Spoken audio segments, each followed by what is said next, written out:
Nobody in Boston had heard from Halifax for much too long. Something was wrong up there, and it was bad. December 1917 hadn't been quiet. War was on in Europe, a coup in Russia was just a month old, Finland had declared their independence, and the British were adventuring in the Middle East, which was going to lead to the fall of the Ottoman Empire. So the silence out of Nova Scotia was deafening. Maybe the World War had just come to North America. It wasn't quiet on the ground in the province. Not at all.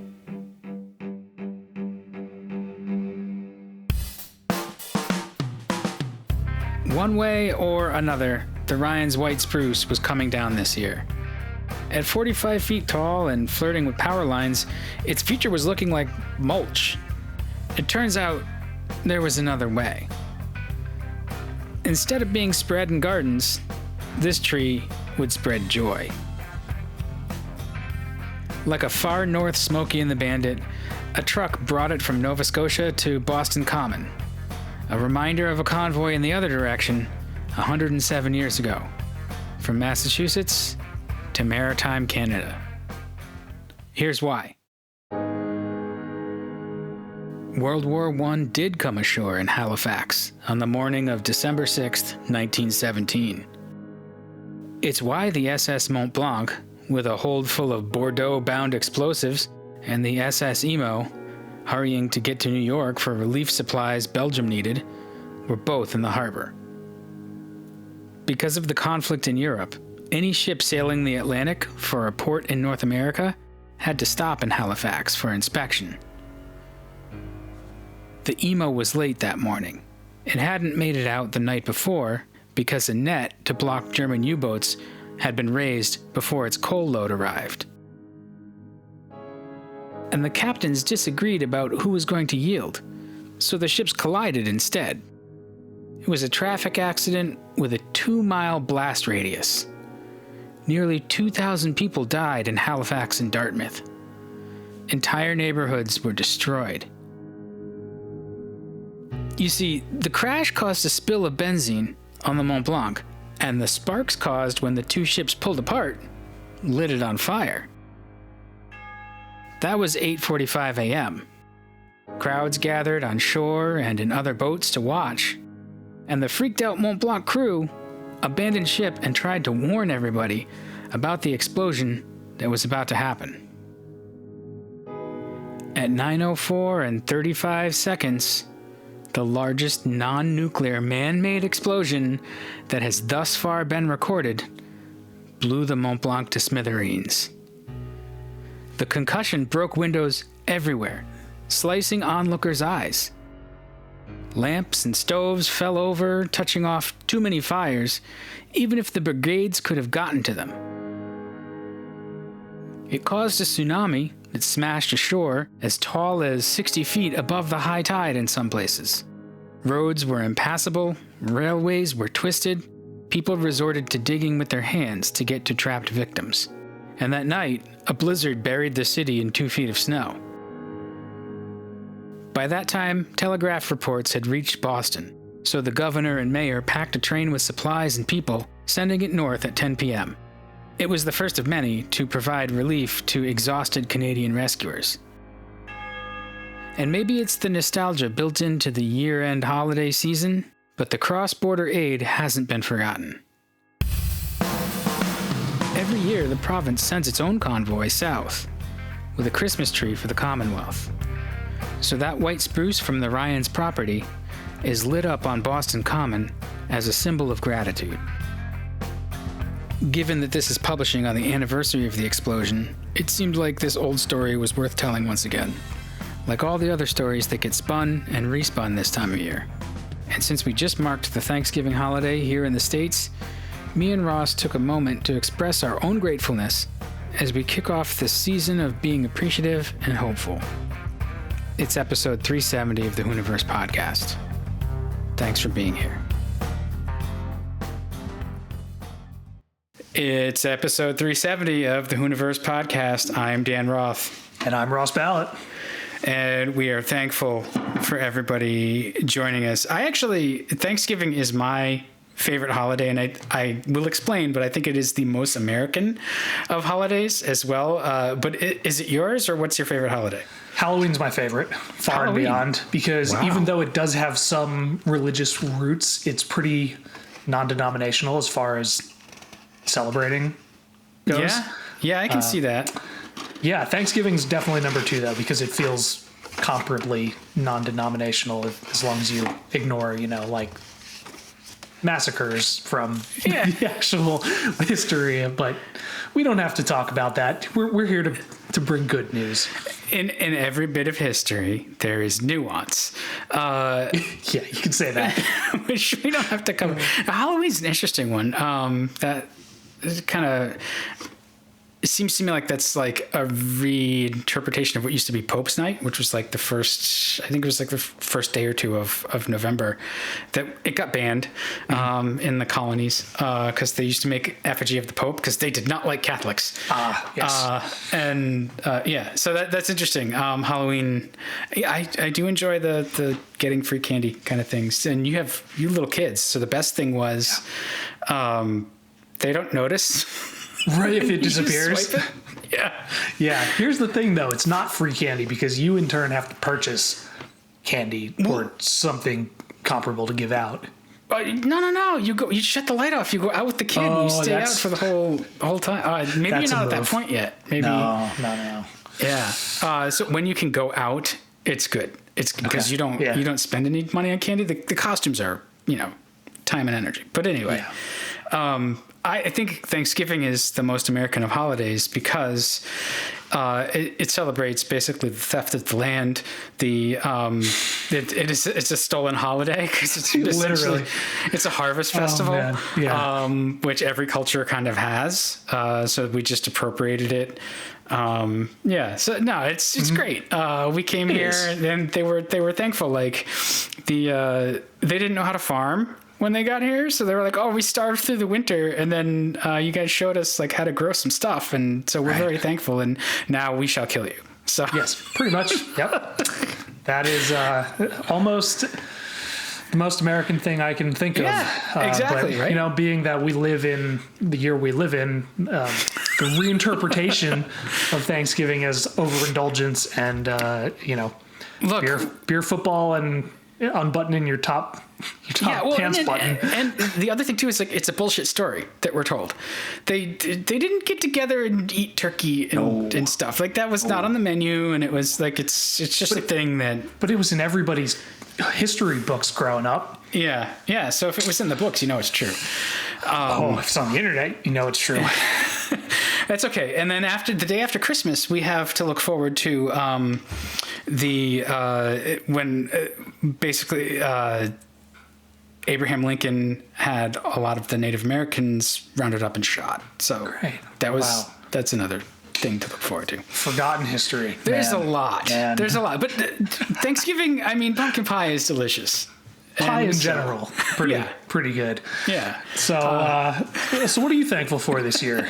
What good came of 24? Yeah, 24 was not a good year for me. I did not enjoy it. I'm very sorry to hear that, and I apologize for laughing. The presentation of that statement was comical. It's fine.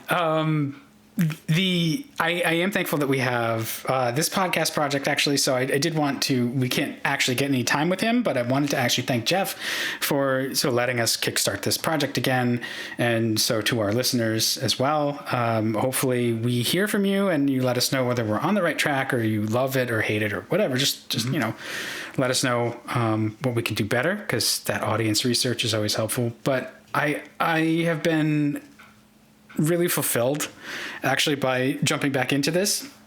And so thank you as well for putting the time in. And thank you.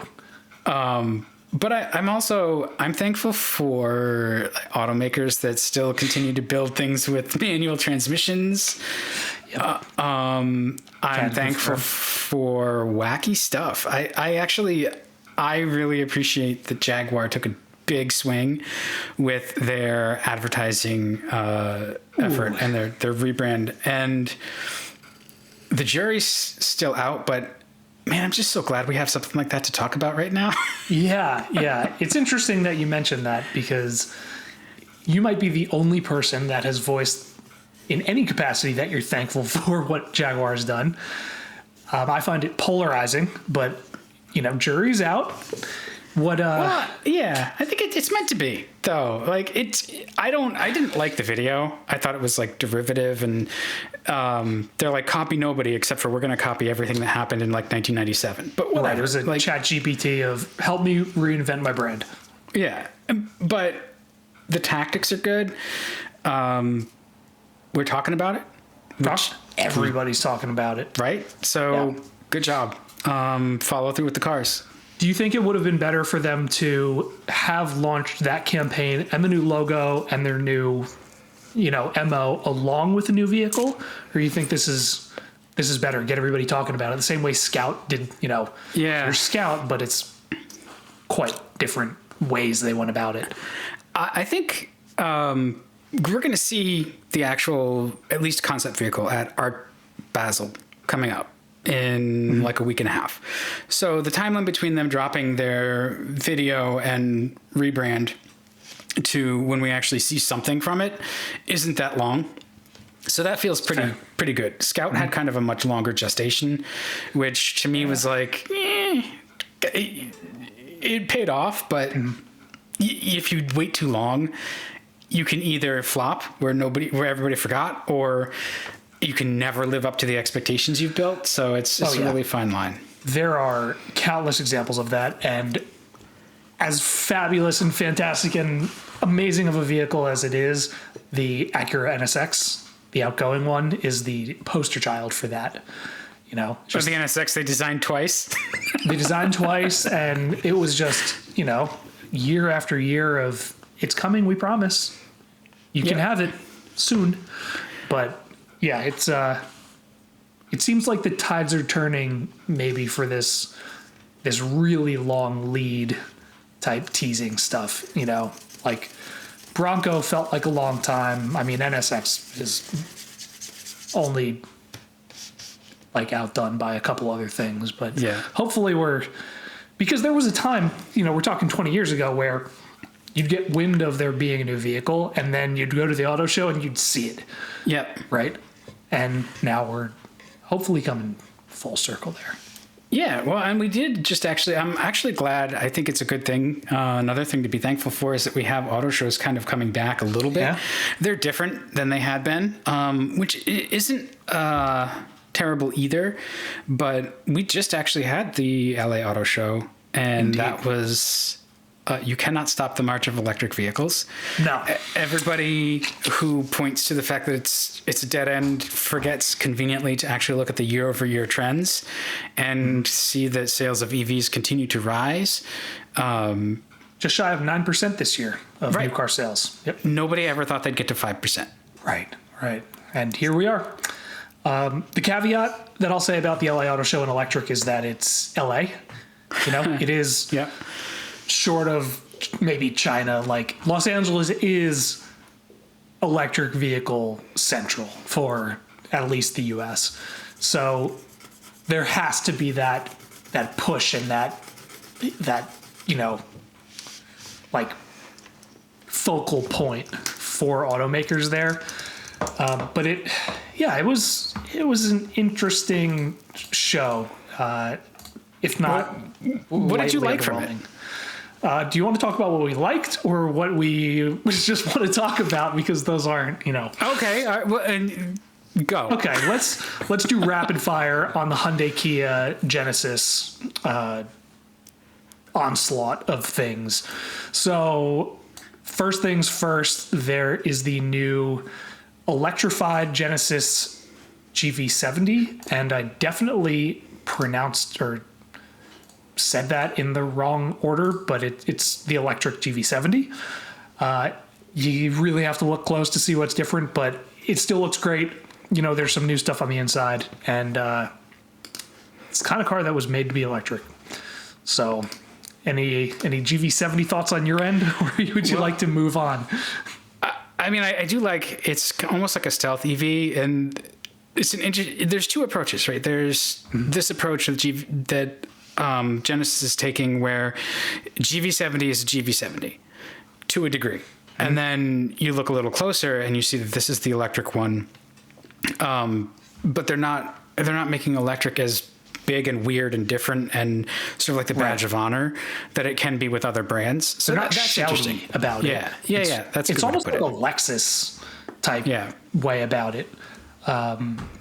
But it's very interesting. And I mean, talking from a branding perspective, it feels much more in line with like what, Rolls-Royce and Bentley are doing with electrified vehicles, more so than what I will bring over onto the screen now, which is the, I don't know if you can see that. There we go. The updated Kia EV6 GT. Yep. Which, is an updated version of the same thing with a like 600 horsepower electric drivetrain. But it's styled in a way that almost overcompensates for places where it might be a little like lackluster, if it's material quality. Even though these are great vehicles, in my opinion, there has to be a place where it concedes, and in some places that's material quality. But these are two very different sides of the same company. And it's so interesting to see, like, and they don't do either one poorly, which is another cool thing to point out with Hyundai Kia Genesis. The sort of understated, sort of dignified approach, I guess, that Genesis is taking. Great job. They're doing really well. That's a premium vehicle. The design is beautiful inside and out. It really punches above its weight in perception, I think, in the impression it makes. And then maybe a slightly more traditional approach, or the kind of approach you'd see from 10 or 15 years ago with a gas automaker. Same thing with the Kia EV6, right? It's like a mid-cycle refresh of a car that's bold and doesn't look like anything else in the gas side of the Kia lineup. The Kia's EVs look a little different on purpose. And that's also really well done. So they're a hard company to poke holes in. They do, at least outwardly, they do everything very well. Yep, definitely. And I mean, they brought that into the EV9, which I just had up. They just released the EV9 GT at the LA Auto Show, and that was probably in my top 5 cars of the year that I drove, which was shocking. And now there's the partner vehicle to it, which is the Ioniq 9, that was also unveiled at LA, which kind of looks a little blob-ish. Yeah. Like, I think it was, which was the, it was a Mitsubishi. Oh, it wasn't the Outlander. Maybe it was the Outlander. It looks like one of those. It almost looks a little Outlander to me. Yeah, I think that's what I'm thinking of. But yeah, so Hyundai and Kia continue to do Hyundai and Kia things, and that's that. But what did you like when you drove the EV9? What really stood out to you about it? Just overall comprehensive package feel to it.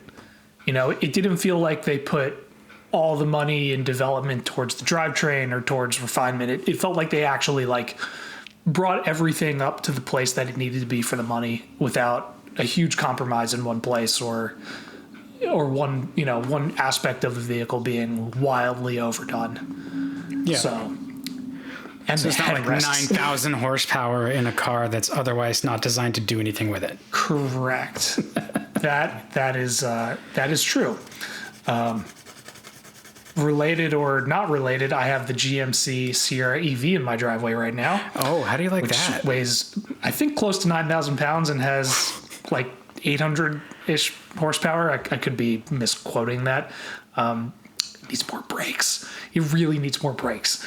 And it's not like the switchover between regen and friction braking. It's just overall. It's a lot. Yeah. It has one pedal drive, which is nice, but it still needs more brakes. Anyways, we'll come back to that. Okay, Other LA Auto Show things to touch on that we'll just run through very quickly is there is a new Honda Passport, which I love, actually. I think it's fantastic.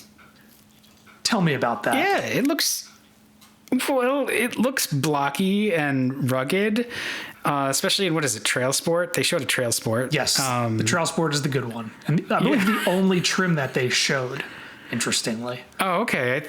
Well, if that's the case, I like it. I do not like the giant letters across the tailgate, but other than that, like, how would you know it's a Passport otherwise? Right. It's like, I was so embarrassed a few years ago when I got a Ram that had these legitimately like 18-inch tall chrome plastic letters across the tailgate as a press car. I was like, I'm ashamed. But Honda has this unique continuity with its styling where you look at it and you go, that's a Honda. It's just like got some classic elements to it that link it to me mentally all the way back to the Hondas of the late 70s and early 80s, like the Hondas of my youth. Sure.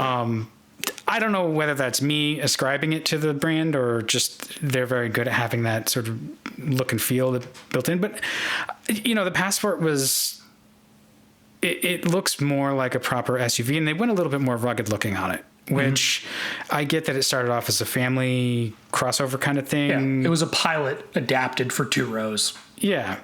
So I like it better. It looks a little bit more square jawed. And all of that is its image. Deliberate.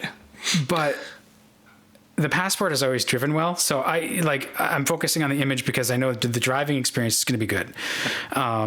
The thing I like to see is like we're getting color back, right? Like there's this orange that they showed, a really cool metallic green.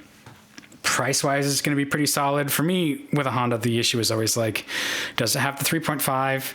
And what is that thing? Like, how long is it going to last? Because I'm not a huge fan of that. Right. Is the 9-speed going to survive a couple 100,000 miles? Which is weird to talk about because it's Honda, right? They're known for their longevity. Yeah. But I've heard more problems with that 3.5. One of my coworkers even had to have theirs, like the engine rebuilt at like 130,000 miles. I was like, that doesn't seem right. Yeah, that's... it's the anomaly in the Honda world. Yeah. I mean, it's a fine enough engine. I just, I don't know. It's fine. It's fine. Well, you didn't like the Passport? No, I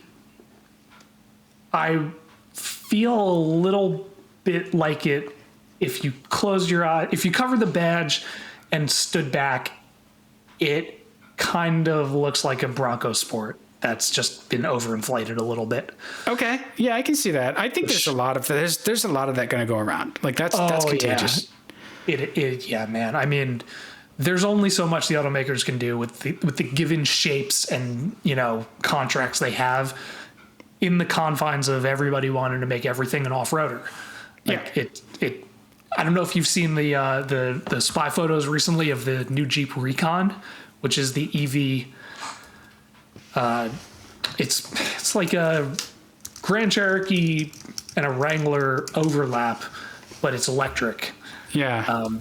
And I'll bring up a few photos. Yeah. I was gonna say, like, let's see if we can pop a photo. Wasn't that the Europe only? No, that is the Avenger. Oh, okay, that's what I'm thinking of. The Recon was a concept shown a few years ago. And now it's, inching closer to production as the entire Stellantis brand goes from like no EVs to all of them all at once. You mean from bad to worse? Look, I'm a Stellantis owner. I have 2 of them in the driveway. Yeah. Like we have friends that work there. Yeah. I'm very fond of the company. I like the products, but I think that they're on the ropes. So here's the Jeep Recon EV concept, which, how much of that is saying Jeep to you? The doors with the visible hinges that are apparently going to be removable. Allegedly, yes, which is the defining characteristic of this vehicle. Yeah, I mean, also, it's fine. Yeah, but if you don't see those, and you don't look at the, taillights or the blue tow hooks, this could be anything. Yep. So that's the world we live in, and we're only going to see more of it. So, speaking of Jeep showed a new 1941 edition Wrangler 4xe, which is it's a Wrangler. It's a Wrangler. It's oh god, I'm gonna sound like such an asshole saying this. It is going to be the #1 cosplay accessory of 2025 for Army wannabes. It is tactical to the max. Right, tactical. I can't wait till they start offering the angry eye grills like from the factory. These Wranglers are almost lost my coffee on that one.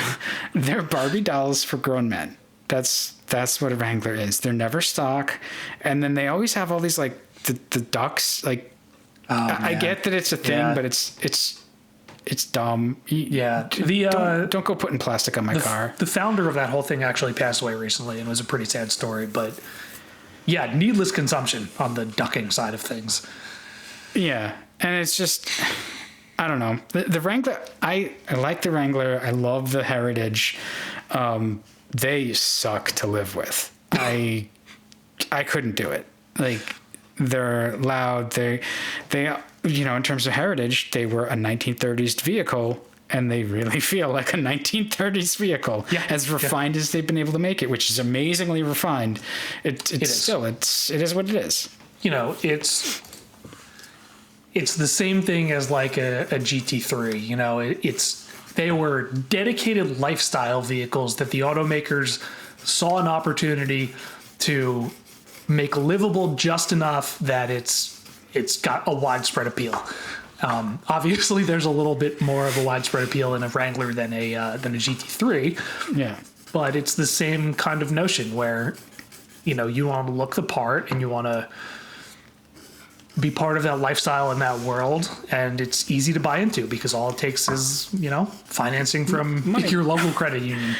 You know what? Like, no shade in terms of that too. Like, look, good for the companies that they make it, and if that's the thing you want to do, good. The vehicles are good. They're definitely very capable, and you'll have a good time. Go enjoy yourself. Just not my thing. I still love them. I'll defend Jeeps to the end of the world, even if they are far from perfect. But that's what makes them great. Don't get me wrong. Yeah. So that's the LA Auto Show. If anybody has anything interesting to discuss about it, let us know, and we're happy to comment. Yeah, EVs are inevitable. I'll just leave it at that. You mentioned the Silverado EV. Do you want to talk about that at all? Because that's slowly starting to make its way out, and they have a couple of the local dealer, and they look really good. And they've been in comparison tests with Lightning. Mm-hmm. They seem like a much more modern take on an EV pickup, for good or for bad. What do you think? Yeah, so it's on the Ultium platform, which is the same as the Hummer EVs and the Cadillac Lyric and a bunch of other things. So I will say it's an enormous vehicle. It looks good, but it's an enormous vehicle. And just to clarify, this is the Sierra EV Denali that I'm driving this week. And it has an acclaimed range of 460 miles, which is good for an EV. It is not particularly efficient in its use of electricity, unfortunately, but none of the big electric pickups really are, because there's only so much that mass can do, that electric power can do against mass, and that is just physics, and sometimes you can't get around physics, even if you can launch one of these things, 0 to 60 in whatever. I can't wait till they're like, you know what, it's fast enough. You're never going to use it. You don't need it. It's fast enough. They'll never do that, though, because, and this from your career path, the next one always has to be, better at this, better at that, and faster. Because nobody wants to buy a subsequent vehicle that's slower than the one before it. And Yeah, barring external factors, like what's going to make that happen is like if there's some kind of other apocalyptic event, like they had in the 70s with the fuel crisis and the stagflation or whatever, and they were just like, nah, you know what? Let's get our heads together here. And it took an entire decade for technology to catch up and make everything not suck. But that's what it takes. Otherwise, every car is a Corvette, and they all have to be better than the last one. Or a Model S or Model 3. Right. It's different means to the same end. So not to go too deep into this thing because I have it for a few more days and there's other things to discuss. And I'm also staring at the clock in full transparency here. Awesome. This one is $102,000. It is, let's see, I'm trying to find the exact weight so I don't misquote myself, but it's large. It's 8,800 pounds curb, which is hysterical. That's two regular Silverados. Two regular Silverados. That is 4 Miatas. And it has 754 horsepower and 785 pound-feet of torque. Also 4 Miatas. Also. That's more than 4 Miatas. 181. That's like 7 360, Miatas. 70. Yeah, no, it's 4 and change. 0 to 60 is in the low 4s, and again, it's a pickup. So lots to discuss on that. For the life of me, I can't remember what the last vehicle I drove we discussed was. So let's talk real quick did we talk about the Defender or did that? I don't know. Let's talk more about it. Okay. Whatever. Defender X 110 drove for a week, took to a wedding. My wife drove it and got her, nod of approval. The Defender it's aging well. It's not a new vehicle anymore. It's been around. Is it 5 years? Yeah, it's seen like updates on the JL Rubicon, Wrangler, and it's seen the Bronco and all these other things that supposedly are in the same lifestyle class. The Rivian and the Defender still really has its appeal. It drives really well on the road for something shaped the way it is. It's got, pretty decent space efficiency up front. The third row, second row is a little compromised, and the second row seats don't fold flat, which is not ideal. Right. But, long-term ownership, questionable reliability aside, the Defender is just a really nice thing to drive. It's got great visibility, and it is just an easy thing to just crank out miles in, considering its shape.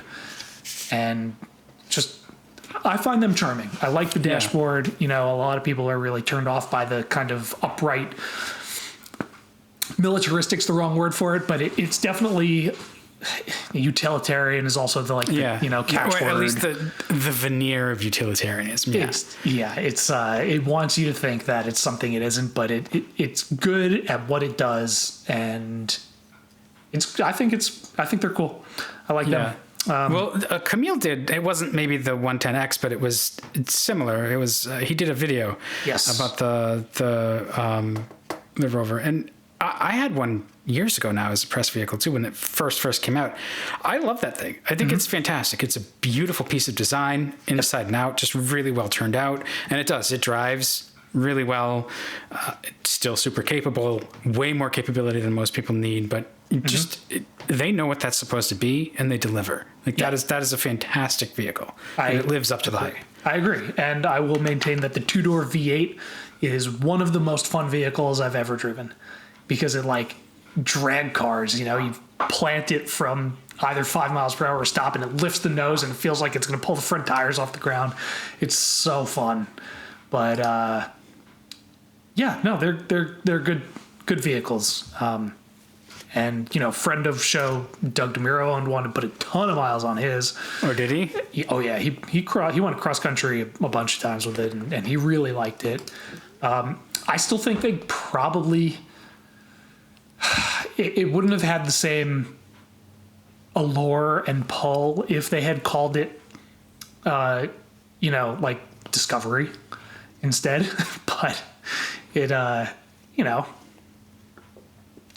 it doesn't really. It's not a Defender in the way people will think of Defender when they.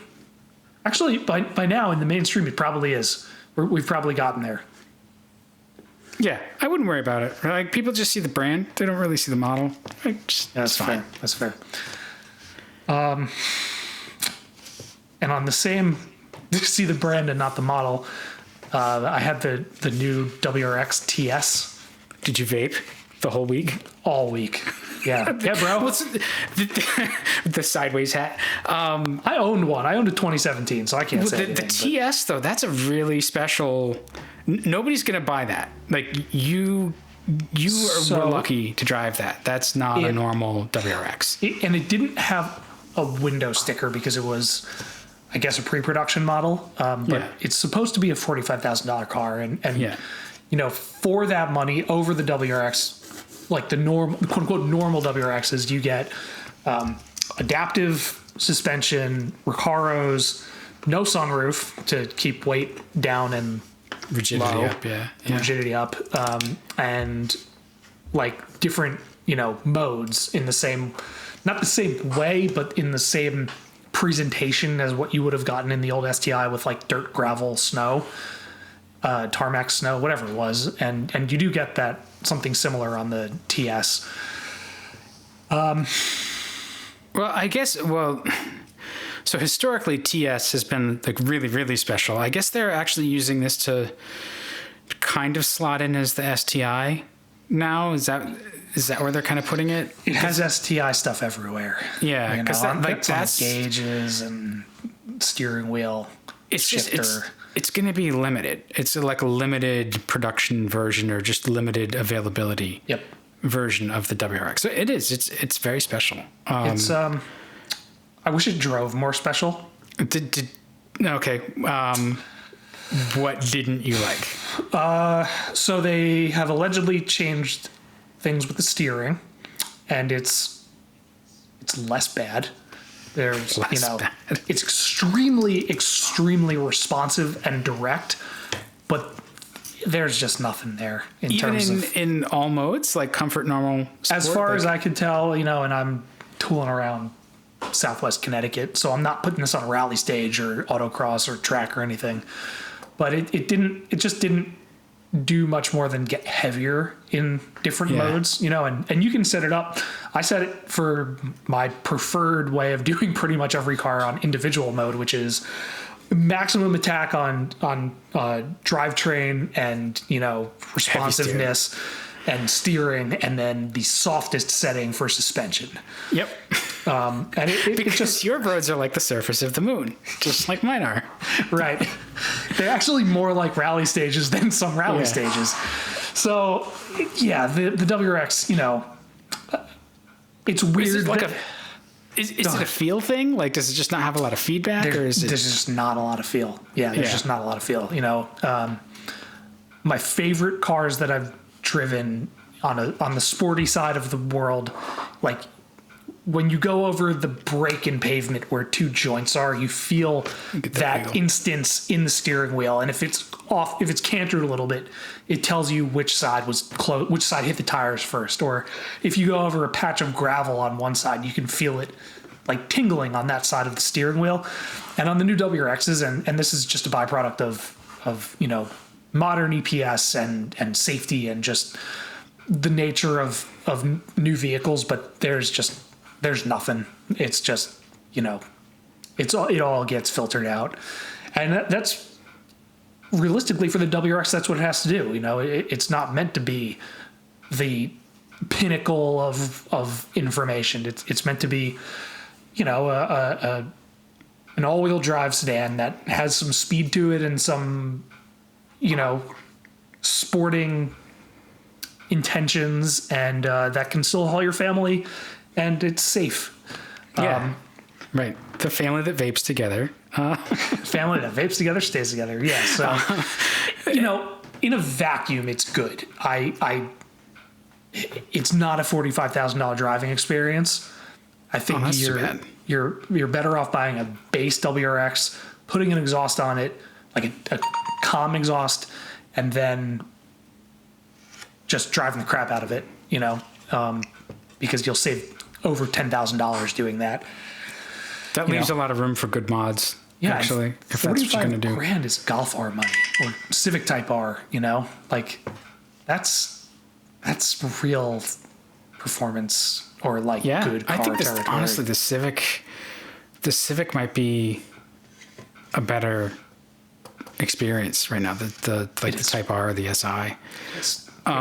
Which is like, it's too bad because those two are such close competitors, and this on paper it's got everything, right? It's got the adaptive suspension, it's got the manual, it's got a pretty good version of the FA turbo engine. So 2.4, it's complicated and it's difficult to try to explain because it's fun driving it. But then as soon as you look around to see what else the price covers, it's a problem. And, their Starlink interface for $45,000 is it's terrible. Like, Starlink having the word terrible after it. Is it called Starlink or is that no, you're right. I think that's what it is. Yeah. It's like I would start the car and it would stay on loading for 45 seconds or, and most of the time with this stuff, it goes to the dealership, it gets updated, and then it's fine. Or it's worse. Or it's worse, yeah. But we've had a couple of OTA updates with the latest version of Uconnect, and it's gotten worse every time. I believe that. Slower and more cranky. So, yeah. I mean, honestly, this is a car that would benefit from no infotainment. The car itself is the entertainment. Yep. But you're right. Like, when you look at I'm just kind of taking a quick spin at what you can buy for the money. I mean, you can get the GR Corolla. And to me, I never thought I'd say this, but like the Toyota is more bonkers and way more fun. And the proposition in a WRX is it is the one car solution. But for those who have the space and the time and, know-how, $45,000 is a GTI and a Miata or a GR86 and something Golf R, else. if you want a Golf R. Or like if it's got to be all-wheel drive, you could buy a great Crosstrek and still have $20,000 left over.